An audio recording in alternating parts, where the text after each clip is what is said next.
Angry guy here, and women are blaming men for their loneliness as passport bros leave.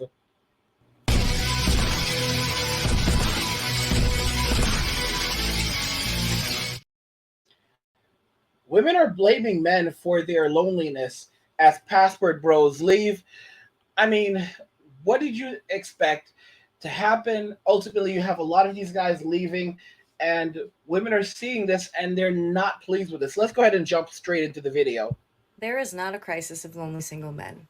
There is a crisis of misogyny. What troubles me is that the media is complicit in this. Look at how many stories they're writing about this. Look at how sympathetic these articles are. And it's not that they shouldn't be sympathetic. It's not that we shouldn't have compassion. But where are all of these articles for women who are lonely in marriage, or women who are in dangerous marriages, or women who are most likely to be hurt or unalived by their domestic partners? Where's all that? This whole narrative that I've been seeing in the media has been really problematic for me. I have been quite nervous about it, and I couldn't quite figure out why until recently. At some point, I started getting a lot of comments from men, whether it was here or on my articles, and a lot of them were saying things like, this is such a simple problem. Women could solve it easily, but you choose not to. You choose to hurt us by continuing to opt out. And of course, what they're talking about here is opting out of being used for domestic labor and SUL fulfillment. Interestingly, there are a lot of problems that men could easily solve for women that would ultimately solve that problem too. But they choose not to solve those problems and do not hold themselves accountable for that. And yet, we are held accountable for this one. I've also noticed that a lot of men have been coming into my comment sections and saying things like, well, look at this crisis that we're in, this loneliness crisis. Like, you choose not to solve this. No one's listening to us. No one cares. And so when men commit violence against women, it's because of that. It's because we have no other option. They are literally rationalizing RAPE and MURDER and domestic violence by saying that we are not giving them what they want, and therefore they are justified in taking it in any way they can. And what troubles me is that the media is complicit in this. Look at how many stories they're writing about this. Look at how sympathetic these articles are. And it's not that they shouldn't be sympathetic. It's not that we shouldn't have compassion. But where are all of these articles for women who are lonely in marriage, or women who are in dangerous marriages, or women who are most likely to be hurt or unalived by their domestic partners? Where's all that? So as far as I can see, this whole narrative feels like it's being used to groom us back into submission. It's being used to rationalize male violence. It's being used to empower men to continue to be abusive to women. And I am not okay with that. So while I do care about men's mental health and their access to healthy relationships, when they start providing space for those healthy relationships, I'll be right there at the table to talk about it. I've been thinking more about the rise of single lonely men. I've been thinking about how men take men's advice on relationships and how they tell women to shut up and that they're stupid and they're overreacting. And to me, this just comes to a pinnacle of like men rejecting consent, like the larger concept of consent, meaning they cannot accept that there are some things that women want and need in a healthy relationship. They're like, no, she's overreacting. She's crazy. I am big, strong man and I make the rules and she must be submissive. And I would love to have a wife that I could fully control. I would love to have a wife that I could cheat on and she doesn't say anything. And so much fucking complaining instead of just listening to the millions of women, not just now, but throughout history, who have said, hey, yeah, we just want you to be nice and like stop being assholes. And they just fundamentally reject that. Fundamentally reject the concept of women having some autonomy over their lives and what relationships look like. They're like, well, I'm a man. You should, obviously you want to be in a relationship with a man.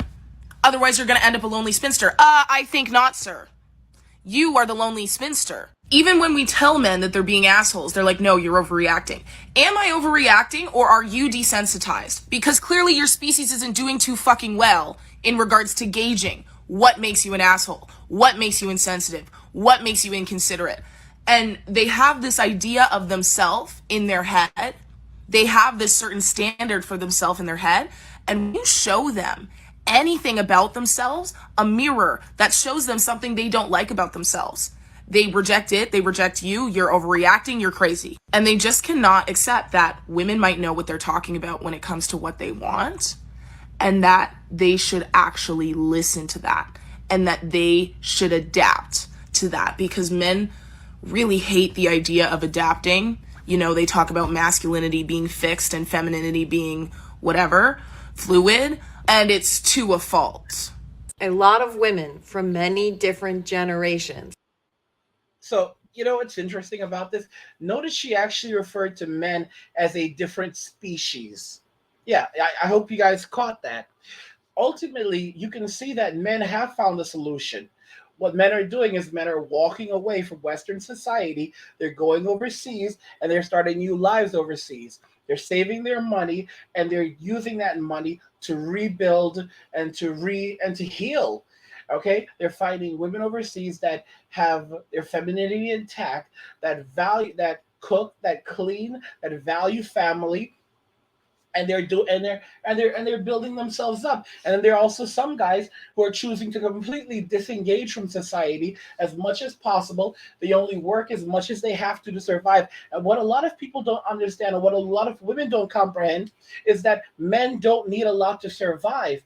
A guy making 50, $60,000 a year, if he's not going to marry and he's not going to have children, he will live the cheapest life possible.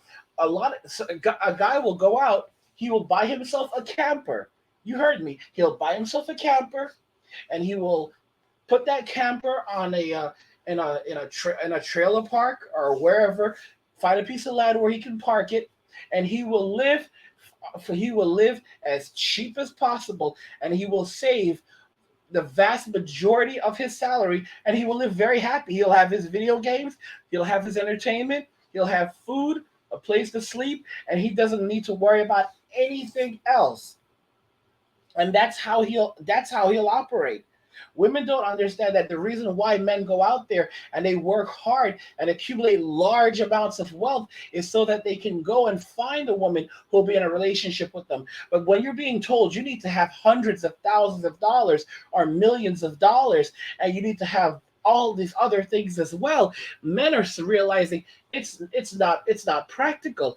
Only 17% of men make $100,000 a year in the United States, and only 8% of women make $100,000 or more in the United States. Think about that very carefully. The average man only makes $50,000 a year in the US, and the average woman only makes $36,000 a year in the US. When you take this into consideration, you realize that what women are asking for is completely beyond the possible means for the average guy. The average guy is not going to begin making these ridiculous amounts of money. Not everyone can do that, including the average woman. As you can see, that's the reason why more and more women are beginning to rush into the soft girl era, because they're realizing, yeah, I'm done with this. I've been trying for the last 10 or 20 years. It hasn't worked out. It was a good run. I've had my fun. Now I want to live a soft life, and I'm going to I'm going to dress modestly. I'm going to, add feminine. I'm going to speak in a cutesy way and exude femininity. Basically, I'm going to ask for a traditional life. Traditional life, even though I won't be a traditional wife, because I'm not gonna cook. I'm not gonna clean, but I want the nice things given to me because I deserve it, and I'm going to portray myself as the kind of woman that men would be attracted to traditionally. But and as you can see, a lot of women have said that it's a scam. It's an absolute scam. And there's such a large empathy gap, because if you listen to these women, they have no empathy, zero empathy for men, the way they talk, the way they describe things. And this is why guys are realizing, yeah, we're done with we're literally done with this. And they'll say just about anything to to keep guys, keep the orbiters orbiting. Guys, this is like I said, I said this quite some time ago. You're gonna ask, we're gonna get to a point in society where women are going to start reverting, and they're going to start trying to make a return to traditionalism, and they're going to try to dress feminine, and they're going to try to act feminine and speak in a feminine way. And you'll ask them questions. What do you think about women empowerment? What do you think? Are you what, a fema? And they're going to say fema what, fema who, fema what? you know do you mean FEMA camp? Oh, I've heard of those places. I don't. They're terrible. I don't want to go there. I don't really know. I'm just a girly girl. I like to play with Barbies and watch the Princess Diaries. You know, I I try. I stay away from politics. I love Jesus and my family. That's the only F that I'm into. And I mean, guys, that's really what it is. You know, it's a scam. It's a scam. Are you looking for a Christian Filipina partner who shares your faith and values? If so, you should check out Christian Filipina, the most trusted dating site for men and women who want to find love and marriage in the Philippines. Christian Filipina has helped thousands of couples meet and start their journey together. You can join for free and browse through thousands of profiles of beautiful and sincere Filipinas who are ready to connect with you. Click the link below in my description and sign up today using my special affiliate code. You won't regret it. What do you guys think about this? Women are blaming men for their loneliness as Pastor Bros leave. You know what I think, but I want to know what you think. Like the video if you like it. Don't forget to subscribe. And if you like the video, share the video. And just remember that all roads lead to MWA, men walking away. And cheers.